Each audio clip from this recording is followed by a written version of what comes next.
The siege of New Kansas lasted 211 days. The Korthik cut every supply line, every water route, every shipment. They sat in orbit and they waited for 12,000 human farmers to break. On day 211, the Korthik broke first. Not the humans, the Korthik, their own fleet. Because somebody in Korthik logistics finally opened a ledger and discovered where their army's rations had been coming from for the last 4 years. This wasn't a military fortress.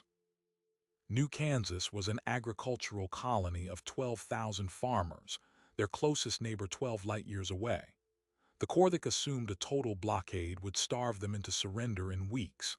It didn't. The farms kept producing. The grain silos stayed full. The colony was never the one in danger. The Korthik were starving their own army, and they had no idea because the supply chain was so tangled, so buried, that even their quartermasters didn't know they'd been eating human food for years. The real story isn't the siege. It's how that supply chain was built in the first place. It starts 61 years earlier with a woman named Dorothy Byen and a ledger entry that read, "Feed them. It's harder to shoot people who feed you." Dorothy Byen was 63 years old when she signed the first grain contract on March 2, 3059. She wasn't a politician. She wasn't a general. She was a farmer who had buried 2 husbands, survived 3 famines, and understood something that most strategists take entire careers to learn.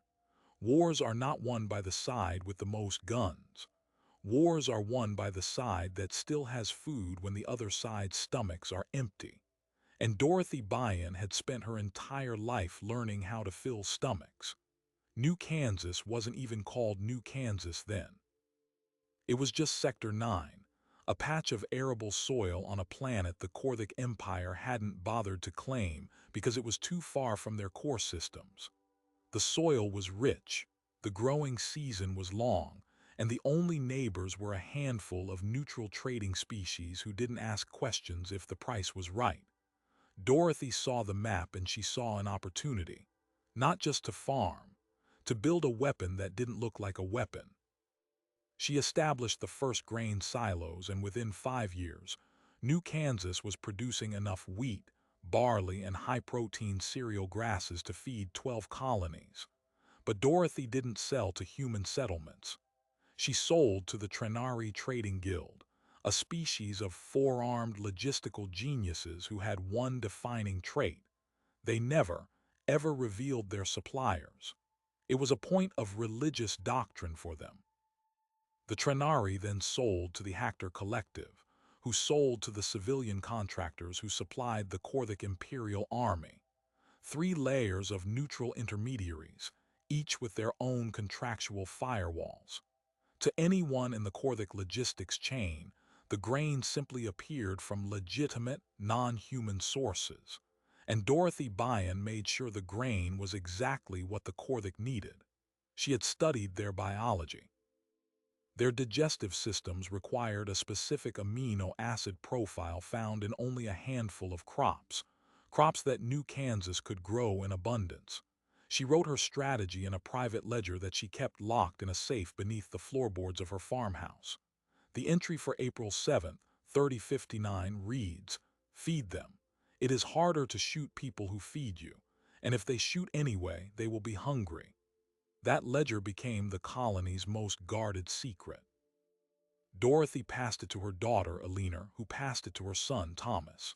By the time Thomas Byen became colony administrator at 37 years old, the contract had been running for 58 years. The Korthik army had been eating New Kansas grain for 2 generations, and no one on either side knew it, except the Byens. The Korthik Empire, meanwhile, had been expanding aggressively into the frontier sectors. They saw the human colonies as soft targets, scattered and undefended. In their military assessments, these agrarian settlements lacked strategic value. They were just farmers. When the order came down to neutralize the colony of New Kansas, the Korthik High Command viewed it as a routine operation. Deploy a blockade fleet, cut off outside supplies, and wait for the humans to surrender or starve. Most colonies broke within 60 days. The Korthik gave this 190. On the morning of the siege, a Korthik battle group of 17 warships dropped out of warp above New Kansas and broadcast a single demand: unconditional surrender within one planetary rotation, or they would seal the system and let hunger do their work for them. Thomas Bryan listened to the transmission in his office, a modest building overlooking the central grain elevators. He didn't panic. He didn't call an emergency council meeting. He walked to the communications room and sent a reply that consisted of exactly 6 words: "We regret the inconvenience. End transmission." Then he went to lunch. The blockade slammed shut. Every trade route, every cargo ship, every scheduled delivery was interdicted. The Korthik settled into orbit and prepared for a siege they expected to last 3 months at most.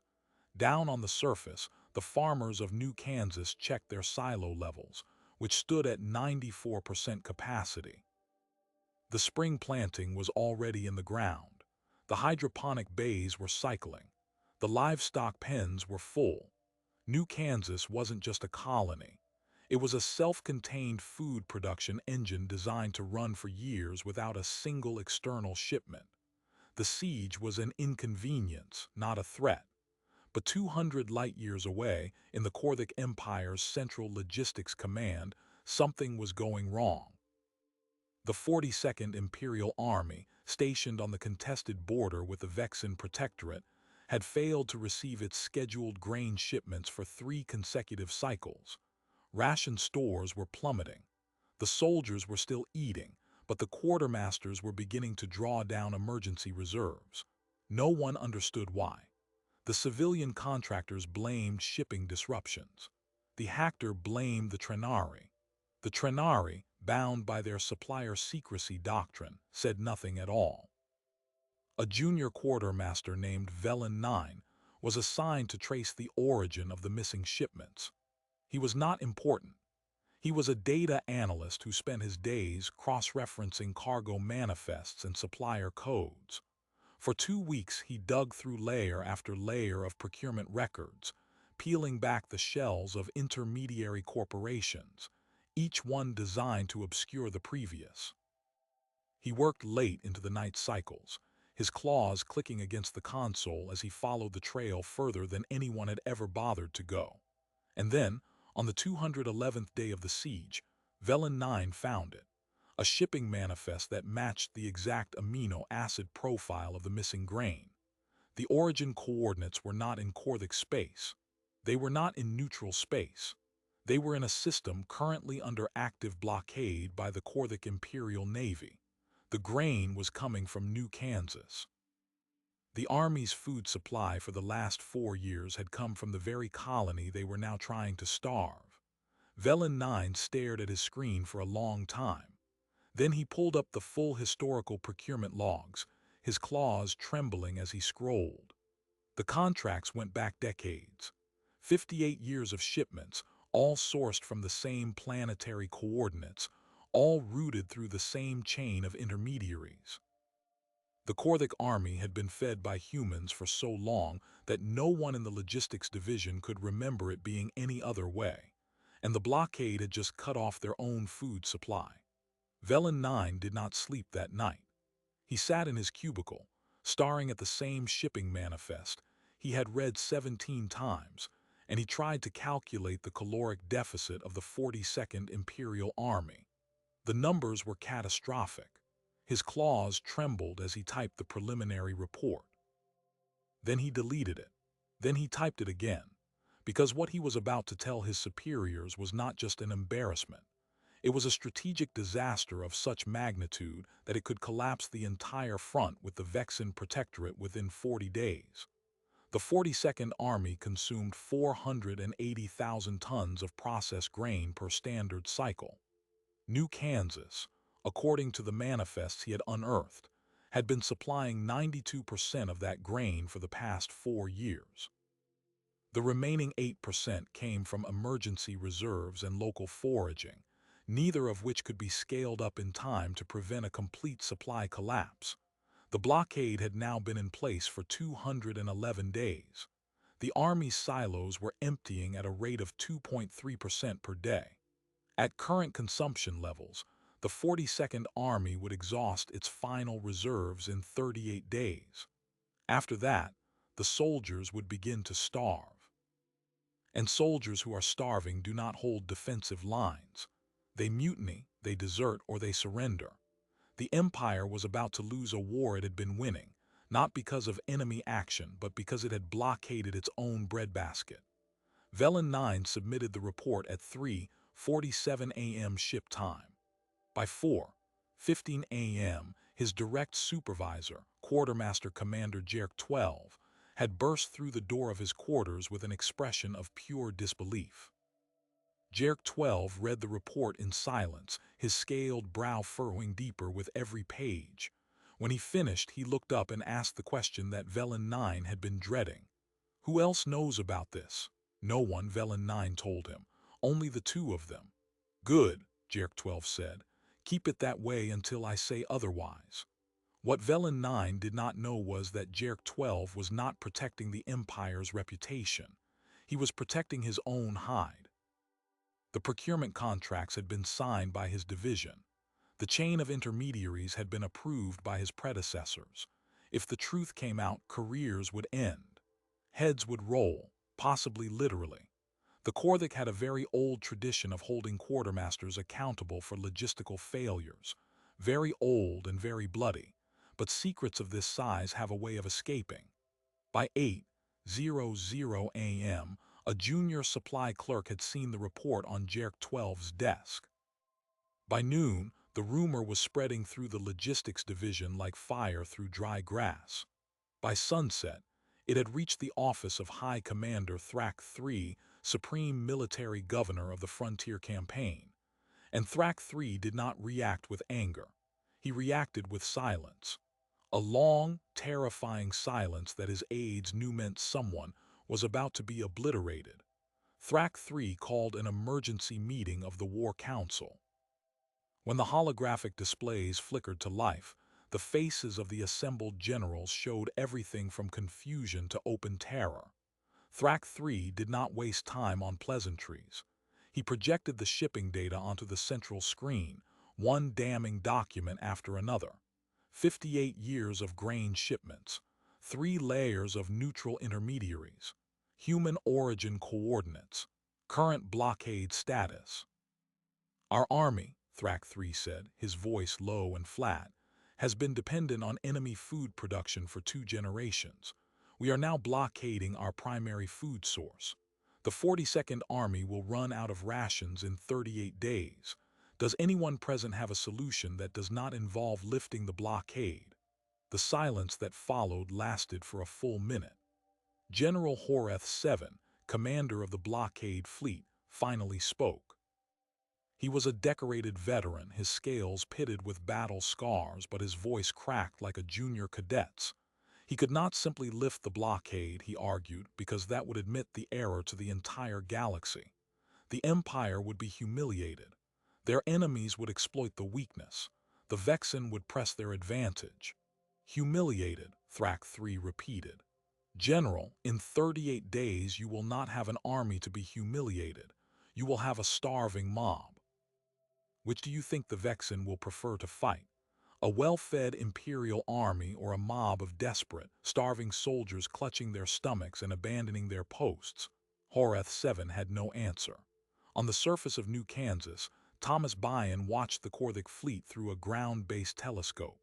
211 days of siege, and he still looked up at those ships every single evening.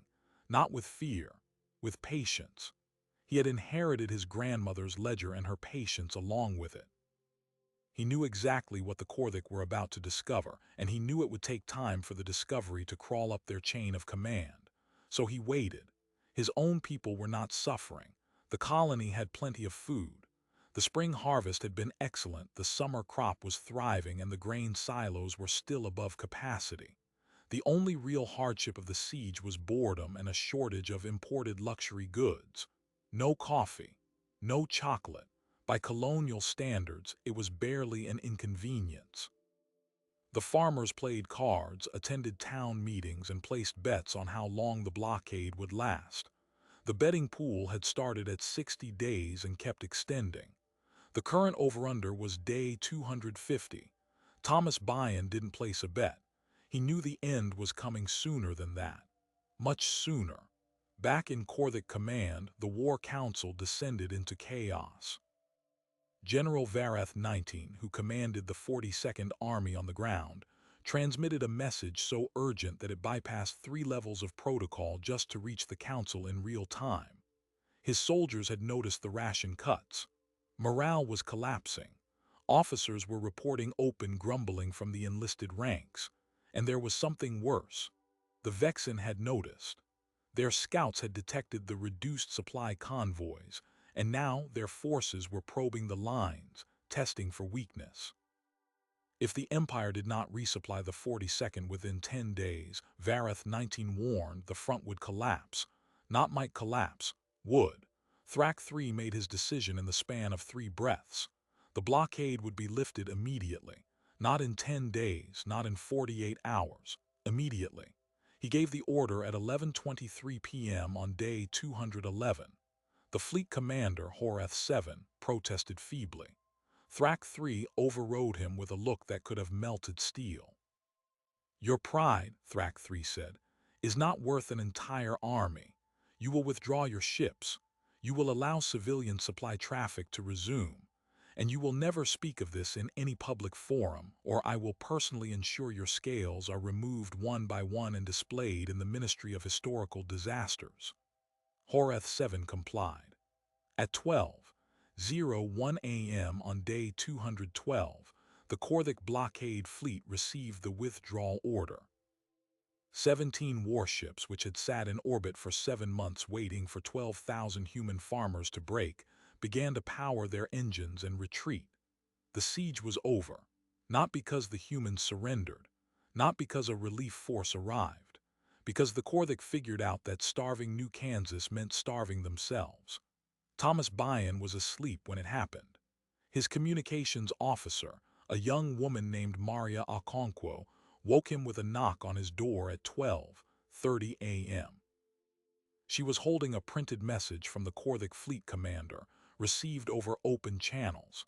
The message read, "The Korthik Imperial Navy hereby ceases blockade operations effective immediately. Civilian traffic may resume. We will dispatch a diplomatic envoy to discuss terms of normalized relations." Thomas read it twice. Then he laughed. A deep, genuine belly laugh that echoed through the quiet halls of the administration building. He had been waiting for this moment for 7 months, and the Korthik had delivered it without him having to fire a single shot. But he was not done. He walked to his office, unlocked the safe that held his grandmother's ledger, and opened it to the final entry she had made before her death. Dorothy Bryan had written a postscript dated September 9th, 3061, just 3 days before she passed. It read, "Thomas, if you are reading this, the strategy has worked. Do not gloat, be gracious. Send them a bill." And beneath that she had drafted a letter. It was simple, it was elegant, and it was the final twist of the knife. The letter Thomas Bryan sent to High Commander Thrak III on day 212 was brief. It read, "Dear Commander, I understand you have recently become aware of certain supply arrangements between our colony and your armed forces. I wish to assure you that New Kansas remains fully capable of meeting your ongoing provisioning needs. In light of the recent disruption, we are prepared to offer a 15% discount on your next 12 shipments as a gesture of goodwill. The siege has been a minor inconvenience for our farmers, and we see no reason to let it interfere with a business relationship that has benefited both parties for 58 years. I have attached the revised invoice. Warm regards, Thomas Bryan, Colony Administrator, New Kansas." Attached was an invoice for 480,000 tons of processed grain, discounted by 15%, with a delivery window beginning immediately. The total came to 17.2 million credits. It was, by any measure, a generous offer. The Korthik would have paid more on the open market, assuming they could find another supplier at all. And Thomas Byon knew they could not.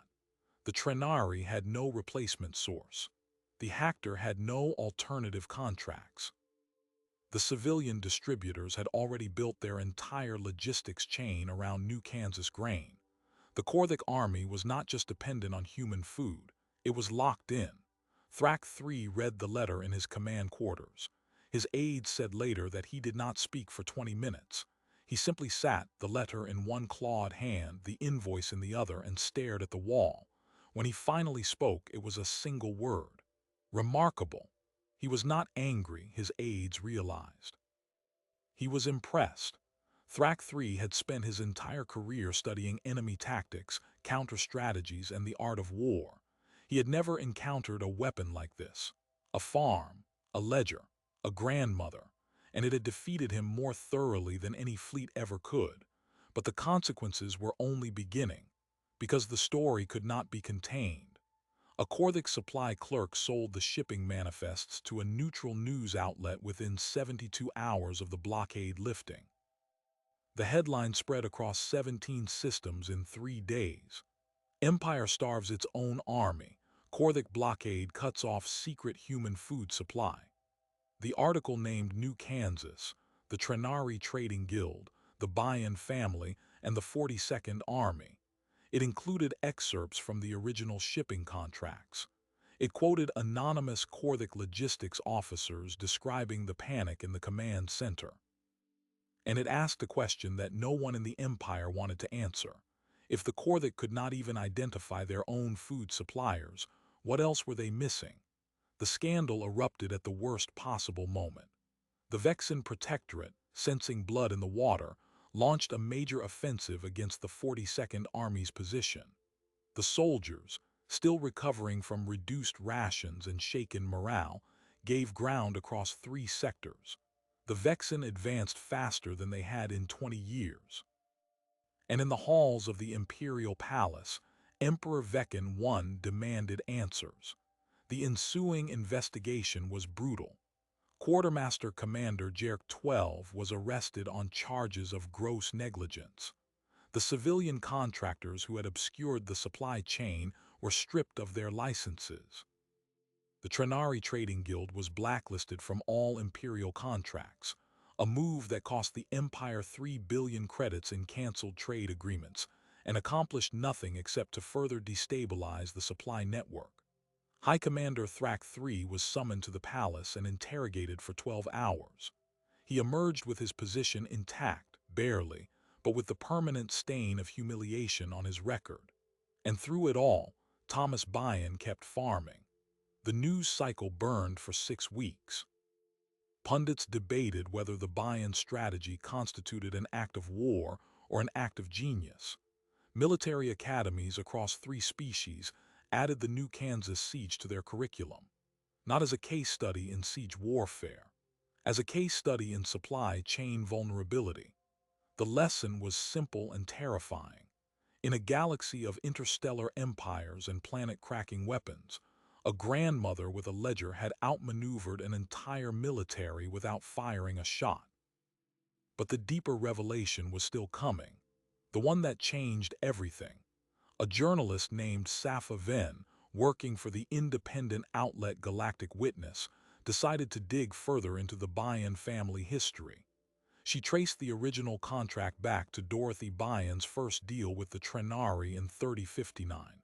She found the ship manifests, the payment records, the agricultural output reports, and then she found something else. Something that Thomas Byon had never disclosed publicly, because no one had ever asked. Dorothy Byon had not stumbled into this arrangement. She had designed it. From the very beginning, she had targeted the Korthik military specifically. She had studied their dietary requirements, their procurement systems, their logistical vulnerabilities. She had identified the third-party intermediaries that would be most effective at obscuring the origin of the grain. She had built the entire supply chain as a long-term strategic operation, documented every step in her private ledger, and then handed that ledger to her daughter with explicit instructions to continue the work. And the ledger contained more than strategy. It contained predictions. Dorothy Byon had outlined exactly what would happen if the Korthik ever discovered the arrangement. She predicted the command paralysis, the cover-up attempts, the public relations disaster, and the eventual capitulation. She wrote on June 2, 3060, "They will be angry first, then they will be afraid, then they will negotiate. That is when we have them, because by the time they negotiate they will have no other options." She had seen it all 61 years before it happened. The Galactic Witness published the excerpts from Dorothy Byon's ledger on September 3120. The article was titled "The Farmer Who Defeated an Empire, The Secret Ledger of Dorothy Byon." It went viral across 80 systems. Human colonies celebrated, Korthik officials refused to comment, and in the quiet farmhouse on New Kansas, Thomas Byon sat in his grandmother's old rocking chair, read the article, and wept, not from sadness, from relief. The secret was out, the strategy was complete, and his grandmother's legacy was finally understood. But there was one final entry in the ledger, one that Thomas had never shown anyone. Dorothy Byon had written it on the last page, in handwriting that was visibly weaker than the entries before it. She was dying when she wrote it. The entry was dated September 11th, 3061, 2 days before her death. It read, "My dears, if you are reading this, then I am gone, but understand this. The grain was never the weapon. The weapon was always time. Give your enemy enough time to depend on you and they will never be able to fight you again. Not because they fear you, because they need you. And need is stronger than fear. It lasts longer, it runs deeper. The Korthik will never attack this colony. Their soldiers will mutiny first. Their generals will rebel. Their supply officers will refuse orders. Because no one fights the hand that feeds them. Not for long, not successfully, not ever. Feed them. And then wait. The rest takes care of itself."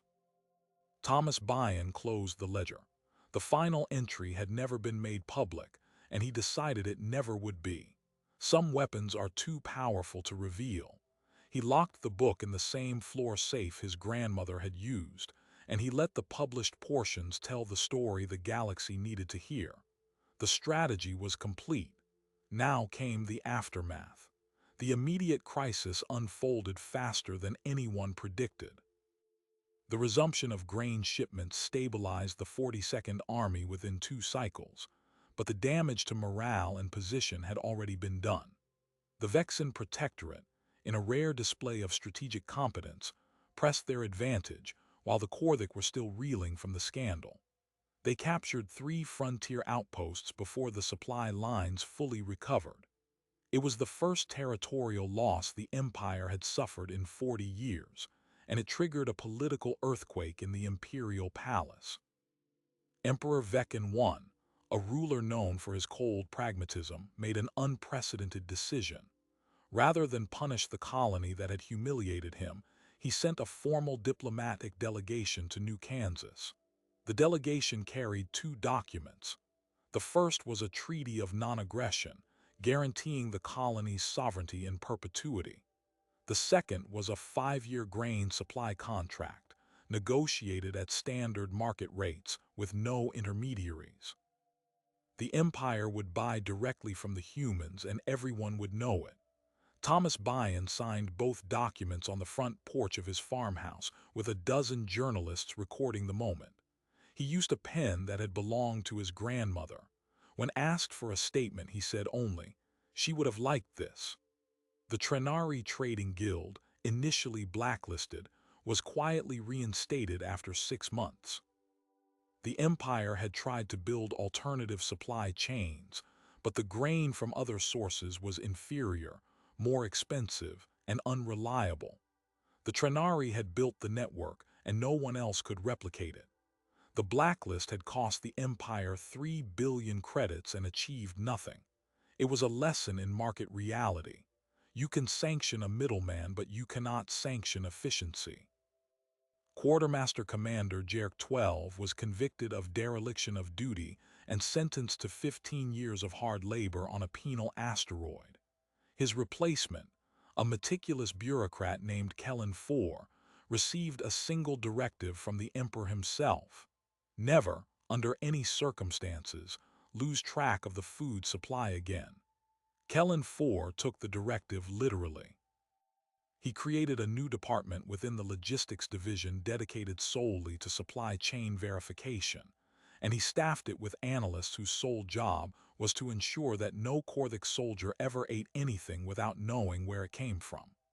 Velen IX, the junior analyst who had discovered the truth, was promoted 3 grades and awarded the Imperial Medal of Diligence. He was hailed as a hero of bureaucratic integrity, but in private, he told friends that the promotion felt hollow. He had not set out to expose a scandal. He had simply done his job, and in doing so, had triggered the greatest military embarrassment in Korthik history. He spent the rest of his career haunted by a single question: what else was buried in those supply manifests that no one had bothered to find? High Commander Thrak III survived the investigation, but did not survive the politics. He was reassigned to a ceremonial post on the homeworld, far from the frontier, and spent his remaining years writing a memoir that was banned by imperial censors. The memoir's title, according to those who read the manuscript, was The Farmer's War. It argued that the future of conflict would not be decided by fleets and armies, but by supply chains and the people who controlled them. Thrak III died in obscurity, but his thesis would be studied by a generation of military strategists who recognized that he had been right. The scandal faded from the headlines within a year, as all scandals do, but its effects rippled forward in ways that no one anticipated. The Korthik Empire and the Vexin Protectorate eventually negotiated a ceasefire, and the border stabilized. The 42nd Army, now fully resupplied and restructured, held its ground and regained some of its lost territory. But the true legacy of the siege was not territorial. It was psychological. For the first time, the Korthik High Command had to confront an uncomfortable truth. Their empire was not self-sufficient. They relied on trade, on complex networks of suppliers and carriers, on the goodwill and commercial interests of species they had long dismissed as weak. The siege had exposed a vulnerability that no amount of military spending could fix, and everyone had seen it. New Kansas, meanwhile, entered a period of unprecedented prosperity. The direct supply contract with the empire made the colony wealthy beyond anything Dorothy Byon could have imagined. The population grew from 12,000 to 50,000 within a decade. New silos were built, new fields were planted, new technologies were imported. Thomas Byon retired as administrator at the age of 62 and passed the position to Maria Okonkwo, the communications officer who had woken him on the night the blockade ended. She proved to be an exceptional leader, expanding the colony's agricultural output and diversifying its trading partners, so that New Kansas was never again dependent on a single customer. The Byon family name became legendary. Schools and libraries were named after Dorothy.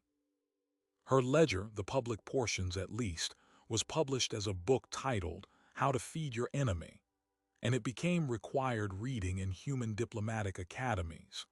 The strategy was dissected, debated, and distilled into a principle that diplomats now call the Byon Doctrine. The most effective weapon is a dependency you control. But the final chapter of this story did not play out on New Kansas. It played out 31 years later, in the throne room of Emperor Vecin II, son of the emperor who had signed the treaty. The new emperor was young, ambitious, and eager to prove himself.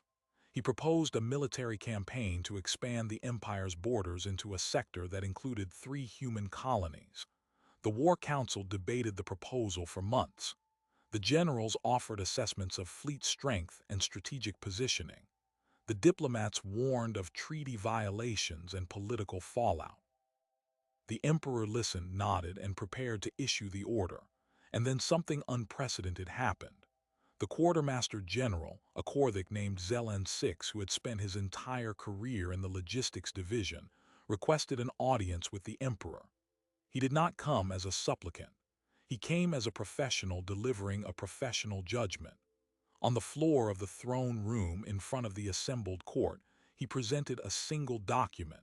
It was a supply dependency analysis.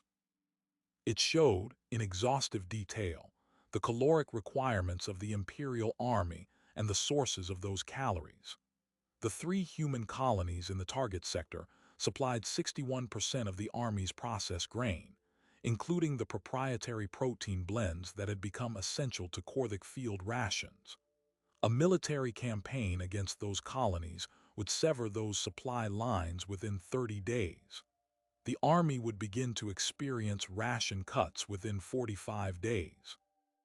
Within 90 days, a quarter of the troops would be on emergency reserves. Within 6 months, the army would be combat ineffective from starvation alone. Zelen Six concluded his presentation with a statement that echoed through the throne room and later through history. Your Imperial Majesty, I am not a diplomat. I am not a general. I am the man who feeds your soldiers, and I am telling you that if you attack those colonies, I cannot feed them. If you still wish to proceed, I will resign my post and you will need to find someone else who can perform the impossible. I wish you luck. The emperor stared at him. The court held its breath. And Vekan too, for all his ambition, understood the arithmetic. He canceled the campaign. The invasion never happened. The 3 colonies remained untouched, and the quartermaster general went back to his office and resumed his duties as if nothing had happened. Dorothy Bayan had been dead for 92 years. But her strategy had become so deeply embedded in the logistics of the Korthik Empire that the empire could no longer wage war against her descendants without starving itself. She had not built a fortress or an army. She had built a dependency.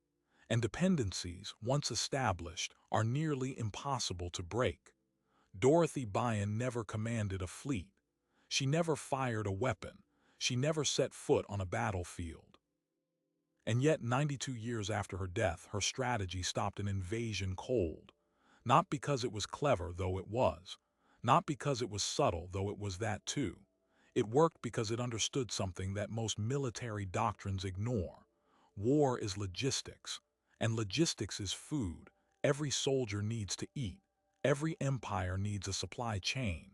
And whoever controls the food controls everything else. This story is fiction.